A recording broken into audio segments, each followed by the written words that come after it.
Okay, let's see who's good. There's no concurrent viewers.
Okay. For those of you that are joining, I started my stream. I am going to go live with Stellarium. So bear with me while I get Stellarium fired up. And let's see if I can share it. Here we go. Let's see what's happening here.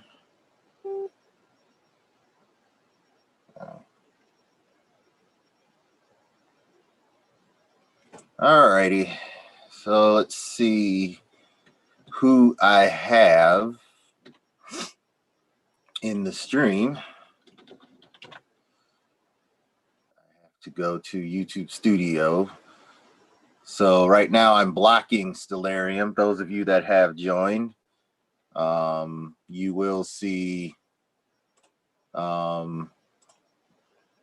you'll see the presentation in a moment. Let's see if I can click on this. You'll see the presentation in a moment. Let's see if I can. All right, I'm caught up now, and I'll mute that. Okay, welcome to my presentation on Stellarium. Here's what I am going to do. I am going to post the Zoom link in my chat. You're welcome to watch on YouTube as I move around Stellarium and show you a few things that you can do to have it help you learn the night sky. But what I'm going to do is make this interactive. So in order to do that, I got to find my Zoom link. So bear with me while I do that. And that means coming here and going to my meeting. So let me see here. Where's my...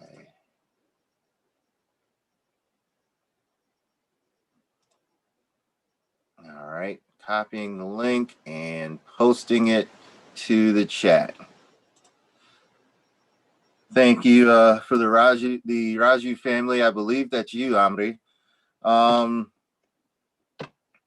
That is not where I want you to go. What I just posted is not where I want you to go. You're already there. I'm going to look for the actual Zoom link. Let's see, the streaming link is YouTube. So while I find that, I'll just start by showing you a little bit of what you're looking at right now is what the sky looks like right now. This is the Milky Way. This is generally what the sky looks like when I go image the Milky Way. I'll show you my Milky Way image because why not? And hopefully I can do that if my screen sharing works. Come on. See if I've lost the screen again. Yeah, this trouble that I have with this is that I'll end up losing the screen when something freezes, so not good. So I'll just go ahead and see if I can quit Stellarium. There we go. All right. So let's get back into this. So see if this works. Let me look for a I'll look for a picture that I took of the Milky Way. It tends to look just like this, but a little bit brighter because I imaged it. This is what the sky looks like when you're in a reasonably dark area, but it can actually get darker than this. So I will hit a button and I'll see if that works. If not, my apologies for my computer deciding that suddenly it wants to move a lot slower. And I think I know why. It's because I'm trying to watch a stream and present the stream at the same time. So now you may have to bear with me again while this thing holds up. So those of you that are in on the chat, as soon as I can get my screen back, I will look at the chat. So let's, this is how we'll do this. We're gonna,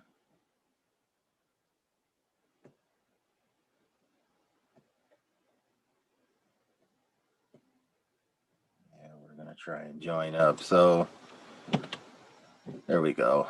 So I'm just going to stop the share for now.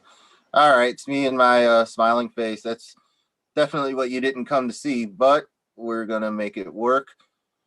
And I think the way to make it work is to put another computer in here that's showing Stellarium. So we'll do that. There, done.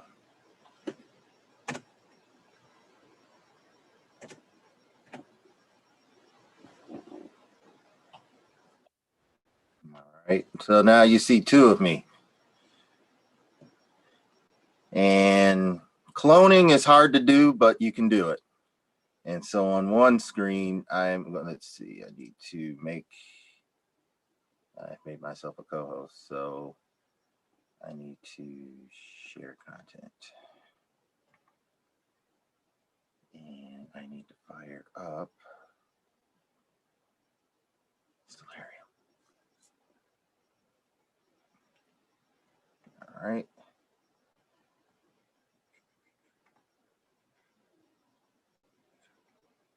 Share content. Screen.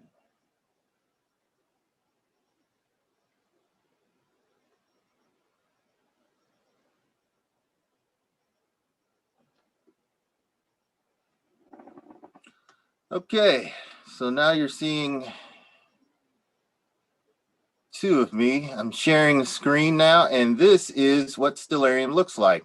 It's actually what Stellarium looks like on a tablet. And what you're seeing are the, you're not only seeing the stars, you're seeing what the constellations look like, and you're seeing drawings of the constellations. So these are the Western drawings of the constellations. So you're seeing this is the drawing of Hercules, the drawing of Drago, Lyra, all of the stars that are in the sky. Now, if I were to take some of that away, I would take away the grids and lines, or add the grids and lines here. If I take away the constellation lines, then what you get is what the night sky simply looks like without any of the lines, constellations. This is the night sky as you see it.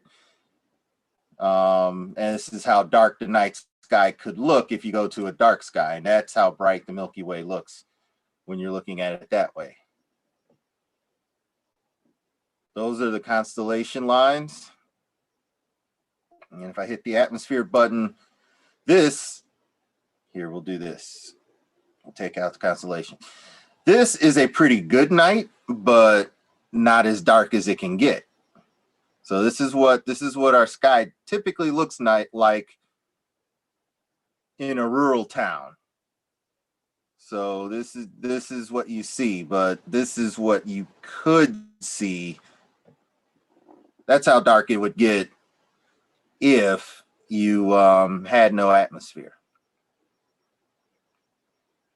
And you could see. So when the sun is out and you use this program, you can actually use it to show the sun and show all the stars that are around. So if you were to go outside right now, you would see this. The moon is here, Saturn's here, and Jupiter's here. And one nice thing about this program is that you can go in closer and see more details on what you want to look at. So I'm zooming in to Saturn right now, giving it kind of a telescope view. If you're looking through a telescope without the letters there, you would see that's basically what you would see. With Stellarium, you can move closer and get a lot more detail on what's out there. So there you have this image of Saturn, and you have, this is how it would look if you had the eyes of Superman, and you can see the moons that are around it. Some of the moons you can't see, like if you zoom out to about right here on some of your best telescopes, those are the only moons that you would be able to pick out if you're looking at it through a telescope. So now let's go look at Jupiter. We'll move this way and we'll go find Jupiter. It's over here, and here you have what Jupiter looks like. If you look at a telescope right now, if you go out and you look in a telescope, that's what you're going to see.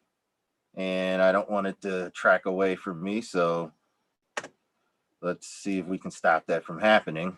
All right, we did. This is in a really good telescope. This is what you would see. You'd see the planet, and then you'd see the moons. With Stellarium, you can zoom right in. Notice the great red spot is out. So if you would go look at a telescope right now, you would see the great red spot. So this gives you a good reference for what's going on in the night sky.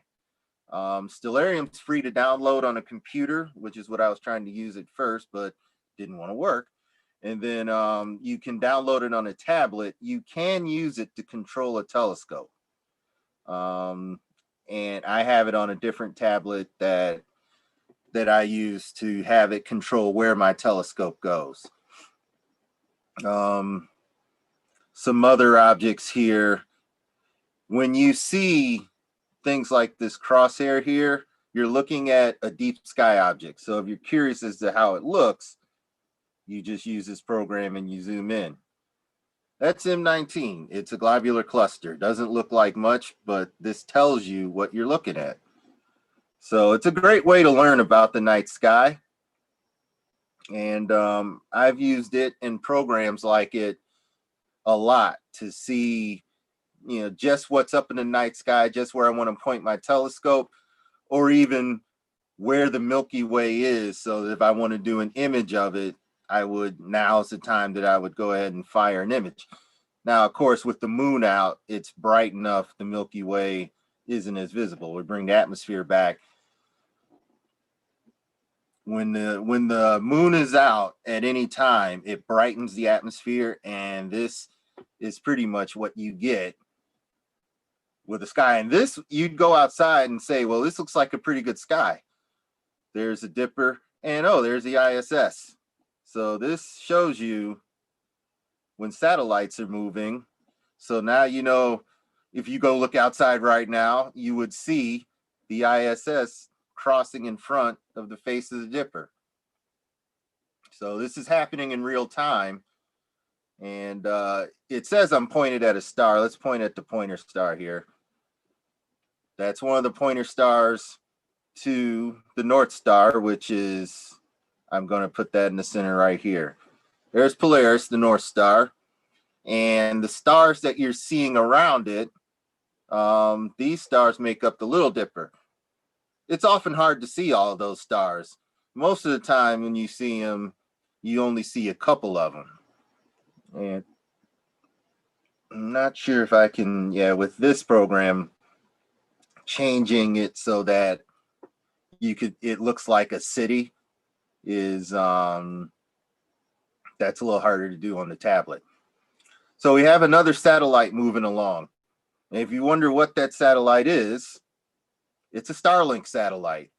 Those are the satellites that have been launched that are supposed to help with internet. And with this program, you can actually see those. And there's another satellite,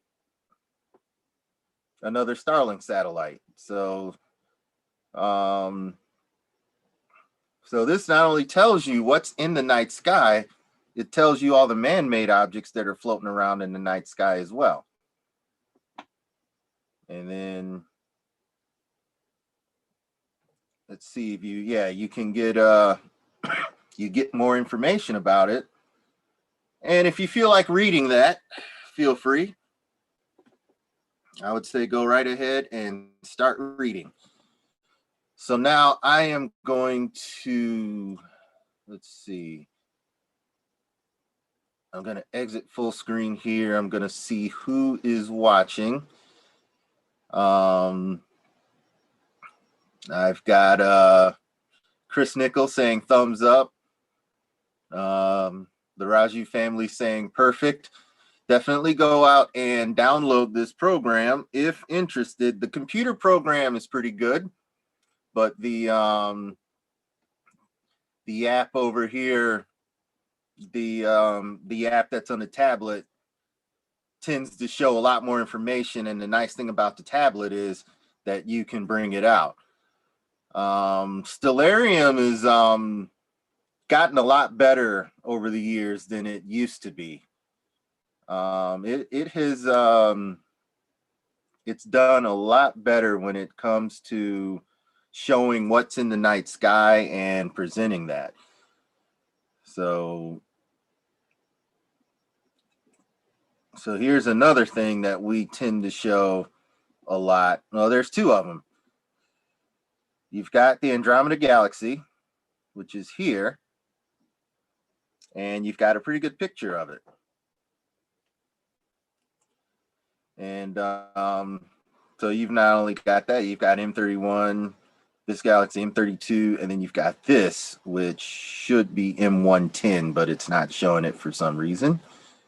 There it is, M110, which is another galaxy that floats around. We think Andromeda either ate it, or it's going to collide with it, or it's orbiting the Andromeda Galaxy, much like our Magellanic Clouds orbit us. So the star of the summer, Mars. There's Uranus too, and it's pronounced Uranus. It's over here somewhere. There's Uranus. It's pronounced Uranus. It's not pronounced Uranus. It's pronounced Uranus. Just saying. Here's Mars. A lot of us in telescopes get about to here. Let's see if I can take the labels off. I'm going to select Mars, and I'm going to see if I can take labels. There we go. So a lot of us get it to about here in the telescope, and we're seeing some detail, and we're pretty happy with seeing it like that. But we want to see more. You zoom in, and boom, now you have a really close view of Mars. If you had Superman capabilities and could see Mars like this, this is what it looks like. So again, the chat is delayed a little bit. Chris, I see you're talking about that's how you pronounce Uranus. That's how we pronounced it last year when we went to when we were doing this live. And we do hope we can do it live again next year, but we have to see if we can get our top medical experts to declare it safe, whether we have a vaccine or not. We won't go into that because we're talking astronomy. But so look out for Mars. It is very bright in the night sky, and you can still go out and see it on your own. And if you download the program, you can move it around and see what else is out there. I recommend leave the labels on so that you've got the names of some of your stars.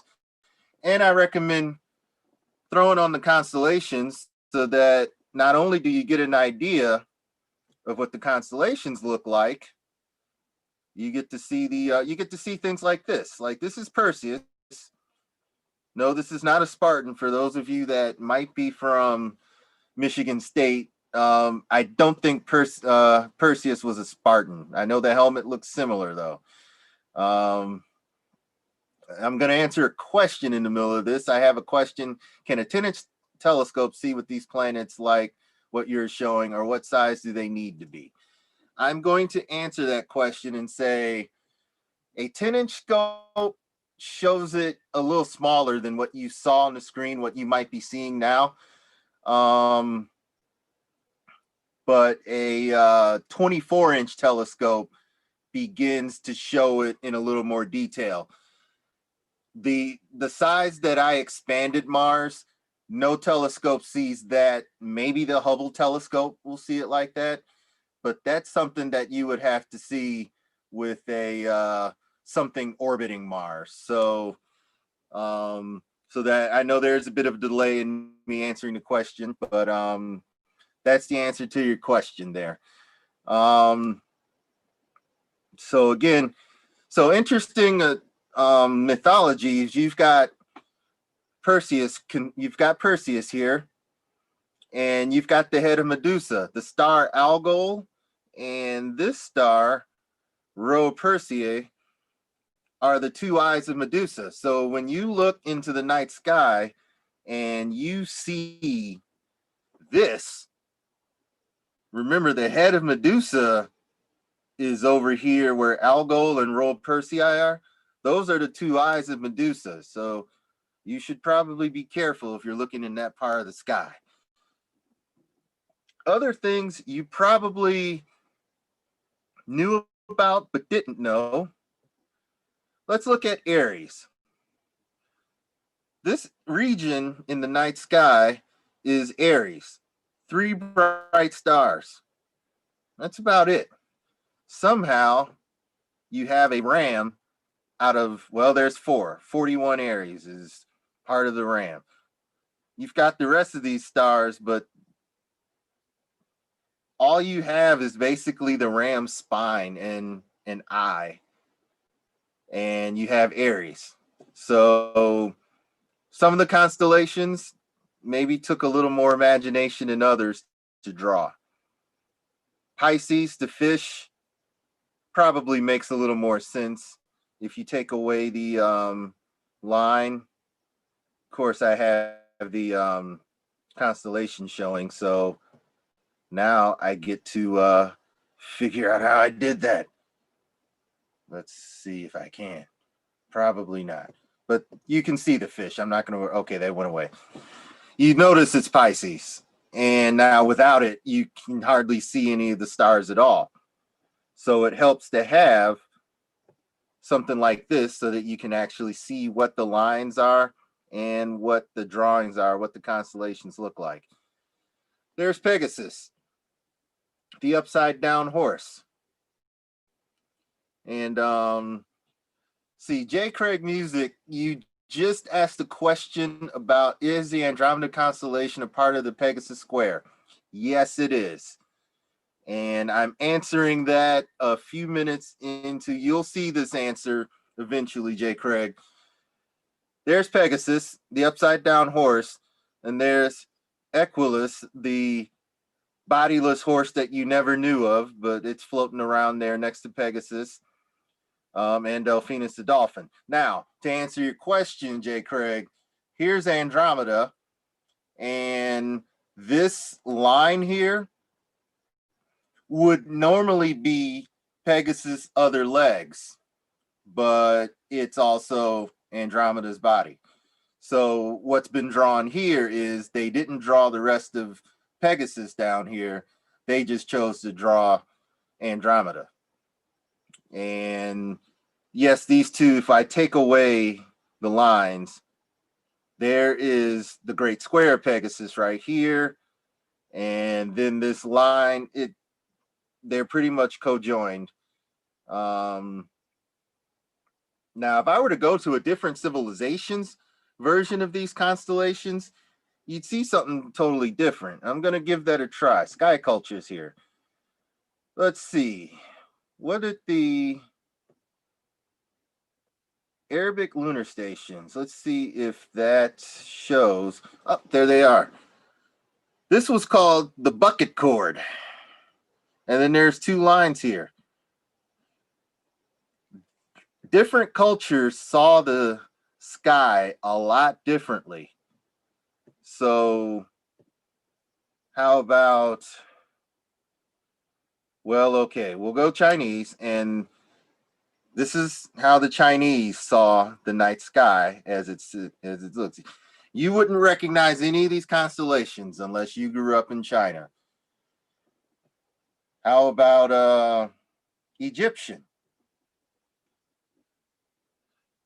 They drew Cassiopeia the way we draw it. They called it the two jaws. So they didn't call it Cassiopeia. They called it something else. Bird. Well, it looks kind of like a bird, but it's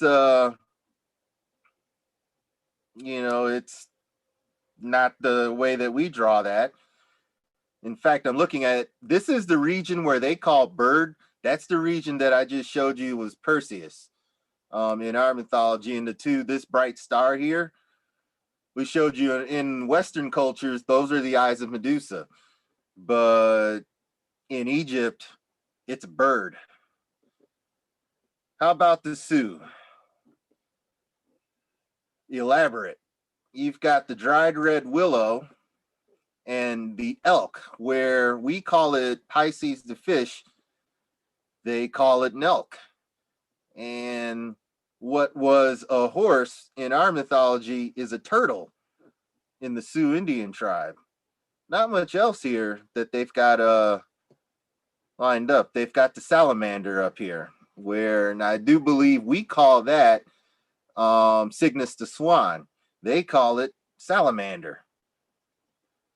Let's look at a couple more. I don't want to look at instruments here. I want to look at a couple more sky cultures here. How about the Navajo? That's a lizard. That's a revolving female. Interesting. Now, what's interesting is this is also where we draw Cassiopeia. They call it the revolving female. And as for Andromeda, in this culture, she's a lizard. That's just the way it is. And then finally, let's go back to, now we've had different versions of our night sky. According to Sky and Telescope, these are the drawings for our constellations. Perseus is supposed to look like this. Cassiopeia looks familiar. Cephas looks familiar. Lacerta the lizard. Pegasus the horse. These are the constellation lines that were drawn according to Sky and Telescope magazine. These were supposed to be the official constellation drawings, and you'll still see this in a couple of applications. Will still draw the constellations in this manner. But if we go to, and then there's a couple others. This is the full-blown, we're back to our full-blown, what we consider our Western view. Capricorn is back. Aquarius is drawn in this manner, pouring out the water. Some of you whose signs are Aquarius, Aries, Pisces, and then you got the Pleiades rising. We're back to Medusa being here. And you've got some other constellations you may not have heard of. Camelopardalis, the giraffe. There's a few stars here. You've got, there's the Great Bear. You recognize this. That's the Big Dipper. It's a part of Ursa Major. The bear's just kind of looking at you. And there's the little bear, Ursa Minor. There's a dragon. There's Buotes, who I always called a kite. If I take the lines out, I look at this and say, that looks like a kite to me. But no, it's a, well, there's Corona Borealis, a crown, and it's a dude. Two fighting dogs over here. Canes Venatici, you can't see it because it's low on the horizon. And Coma Berenices, basically a tuft of hair. There's Ophiuchus, the 13th zodiac sign. It's been documented that it's the 13th because there's Scorpius, that's my sign, Sagittarius, and Ophiuchus. The sun actually goes through here. And then there's Scutum, which is a shield. One more quick one before I move on from all the constellations. Aquila the Eagle, Cygnus the Swan, Lyra the Harp. That is your summer triangle. I'll take away this. This is an easy one to spot, and you'll use something like Stellarium to help you find it. The summer triangle is right here. Milky Way goes through it. These three bright stars that are in a triangle. And they represent the main bright stars of three different constellations. And there they are drawn out. There's actually a line here that represents a whole constellation. Two stars. There go the stars. Vulpecca the fox. Somehow an entire fox came out of those two lines. But not all constellations are complete imagination. Here are four stars right here.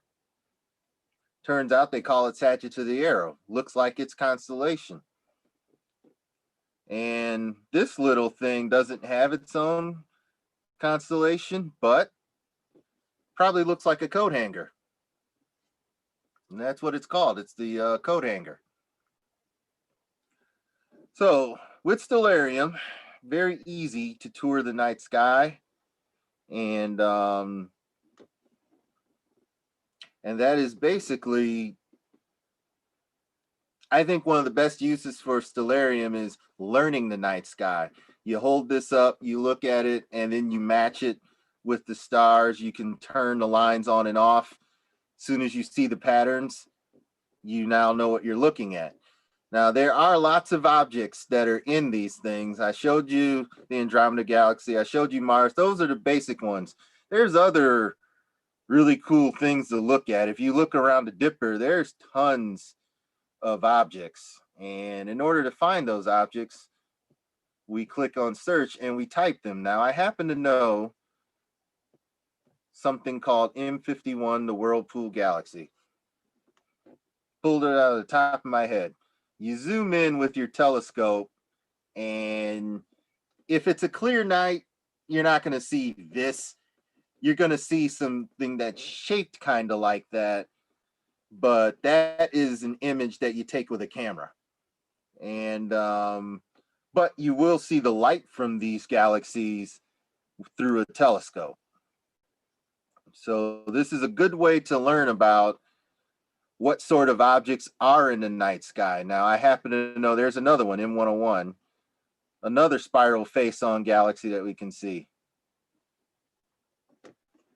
So if you were to take your imager and do zoom in, you'll see these things and you'll see what they look like. Then you look like Chris Nichols saying, start using Stellarium and binoculars before you get the scope. And I also have, you read somewhere, plants fall in line, but I don't see them lined up in the presentation. Planets fall in line, but you didn't see them lined up. So let's look at the planets again.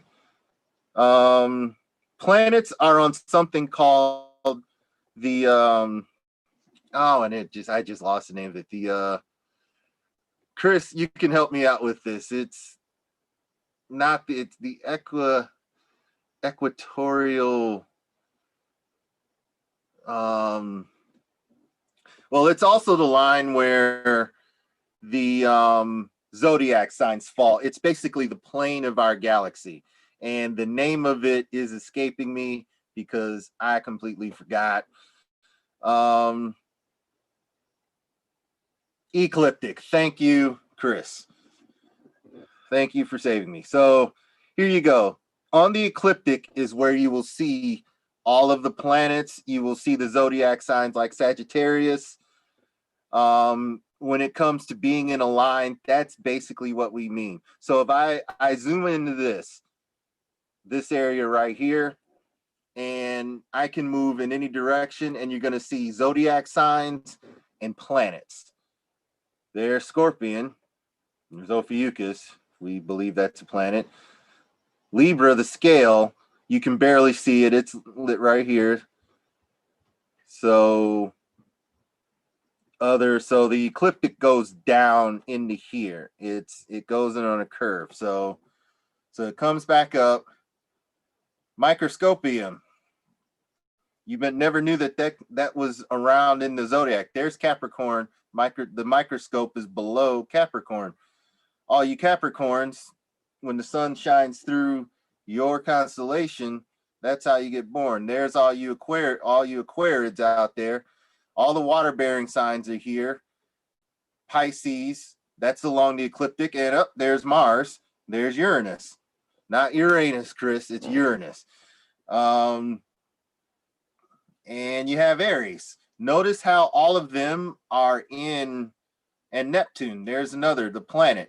Notice how they're in that one particular area of the sky. I can move up here to the zenith, and there's Cygnus and all these others. But down here on the ecliptic is where zodiac signs are, the planets are, and the moon is in there. It orbits us, and it orbits us on within that in that ecliptic. The sun, when it rises in that same area. So when we say that it's in a line, that's what we mean. It's basically in a line. Now down here, it comes down this way. You're kind of seeing the rest of the constellations. You can't see them in the night sky, but they're there. There's Orion waiting to rise. It's below the ecliptic. Gemini is in the ecliptic. There's Taurus. This is basically where the ecliptic goes, through Taurus, Gemini. There's Cancer, all you Cancers. And look, there's Venus. There's Leo, the lion. Hydra just missed. And there's the sun. So, and Virgo, all you Virgos out there. So that's what we mean by all of the planets and all of the zodiac signs being in a line. They all fall in one area of the night sky, and Stellarium shows you just how much in a line they all seem to be. So that is, and I think that's basically all that I wanted to show for now. If there are any questions, feel free to type them in. I'm still looking for my Zoom link that I'm at and planning on inviting you all to come in to ask more questions. I just have to go find the Zoom link, and I will go ahead and do that. If you have questions in the chat, just type them in, and I will be happy to answer those questions for you while I'm looking for my Zoom link. So if there are any questions, let me know. And I'm off. It shouldn't take me long to find the link. Here we go. Oh, here it is.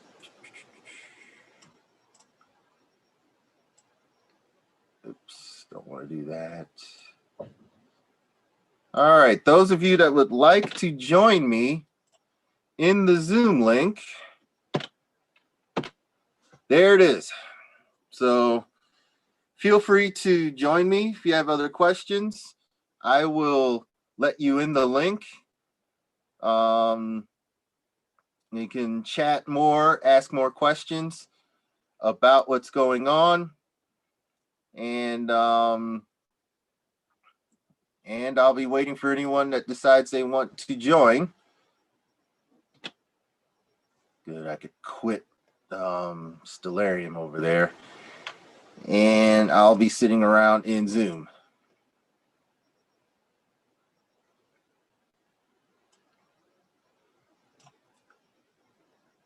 Let's see. So if anyone joins, I'll be ready. And if not, feel free to drop off of the call, because I'll probably end it after a couple minutes if no one joins. I thank you all for joining, asking questions, and feel free to contact me anytime. I'll have another presentation around 9, and just to let you know, right now there are some live streams that are going on showing the actual night sky. I don't have my telescope running on this. You can use a telescope to point at something and then have your telescope go directly to it. If Stellarium on this computer worked, I can show you how that. All right, let's see. I think we have someone who attempts to join. Okay, Lynn, admit.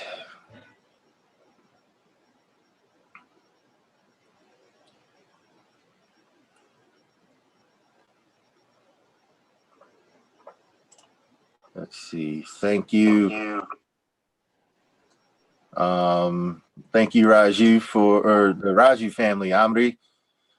I want to say it's Amri because I know someone whose last name is Raju. Nice meeting you too. Glad you all could join.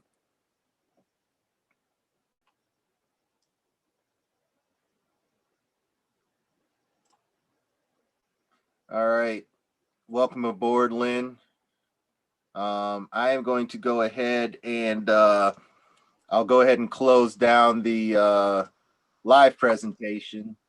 And anyone else wants to continue on, I'll have them join me here. Well,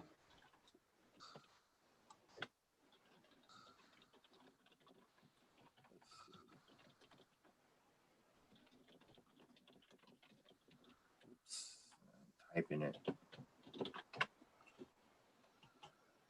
Let's see here. Yeah, it's not much fun trying to do both live chat and